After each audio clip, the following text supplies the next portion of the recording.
დიახ, პირველ რიგში დავიწყოთ ბაბერციანების პოზიციით. წალკაში მცხოვრები შვილმოკლული ოჯახი ითხოვს პასუხისგებაში მიეცეს და გასამართლდეს ყველა პირი, რომლებსაც ჩადენილი აქვს დანაშაული მათი შვილის მკვლელობას გულისხმობ. ბაბერციანები ამბობენ, რომ 4 წლის განმავლობაში, ვიდრე განაჩენი დადგებოდა ამ საქმეზე, ისინი რუსთავის საოლქო პროკურატურას თხოვდნენ საქმეზე მუხლის გადაკვალიფიცირებას, ვინაიდან როგორც ბაბერციანები აცხადებენ, მათი შვილის მკვლელობა ჩადენილია ჯგუფურად განზრახ და დამამძიმებელ გარემოებებში. თუმცა, მიუხედავად ამისა, 4 წლის განმავლობაში რუსთავის სამმართველო პროკურატურა საქმეს აწარმოებდა თვითმკვლელობამდე მიყვანის მუხლით და განაჩენის დადგა შესაბამისი.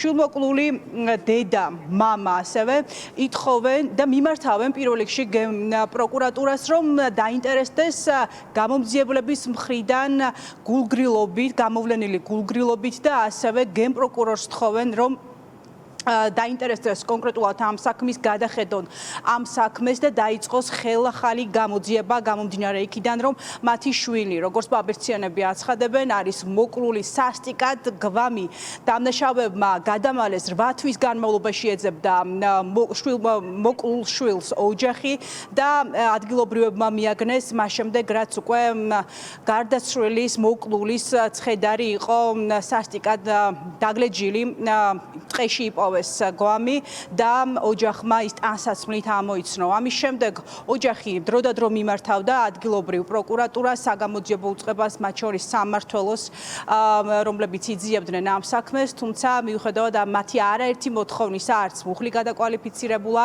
და არც მტკიცებულებები შეგროვებულა ამ საქმეზე. 4 წელი მიდიოდა სასამართლო პროცესები, 4 წელი პროკურატურამ მტკიცებულებების შეგროვებას მოუნდა. ჩვენი ჩარებით შეგროვდა ის, რაც შეგროვდა. დნმ-ის ნიმუშები, სისხლის კვალი, კადრები, ექსპერტიზის დაგვიანებული დასკვნა. ყველაფერი ჩაიდო ბოლოს საქმეში.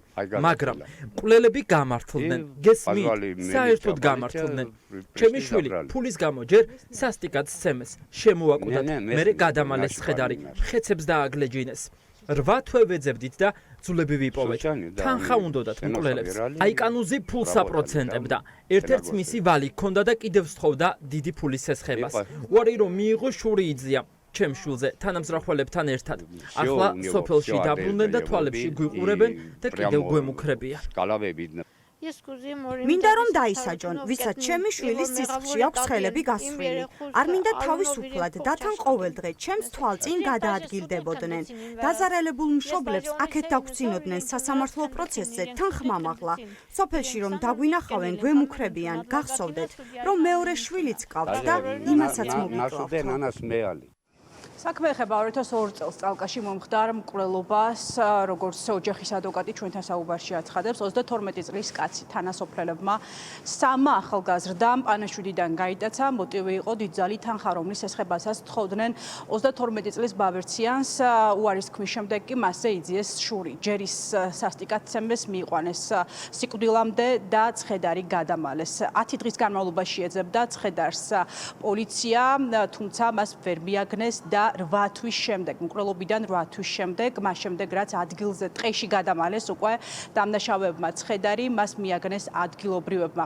ოჯახის ადვოკატი ამბობს, რომ დაზარალებული სტატუსის მქონე შვილმოკლულმა მშობლებმა თავად შეაგროვეს პრაქტიკულად ყველა მტკიცებულება ამ საქმეზე, თავად მიიტანეს საგამოძიებო უწყებაში, მათ შორის ვიდეო სათვალთვალო კამერის ჩანაწერები, რომელიც ამოიღეს წალკის ცენტრიდან და სადაც ჩანს გადაადგილება მოკლული კაცის და მისი 3 თანასოფლელის მკვლელობაში ეჭვმიტანილი პირების, მათ შორის დნმ-ის ნიმუში აღმოჩნდა 3 ბრალდებულის სხეულზე მოკლულის და მათ შორის საქმეში დევს ექსპერტიზის დასკვნა, რომელიც ამბობს, რომ 32 წლის კაცს თავის გარდაცვლილია თავის მძიმე დაზიანებით, თავის ტვინის მძიმე დაზიანებით, მას ჩარტყმული აქვს ბლაგვი საგანი თავში, შესაბამისად ამან გამოიწვია სწორედ გარდაცვალება.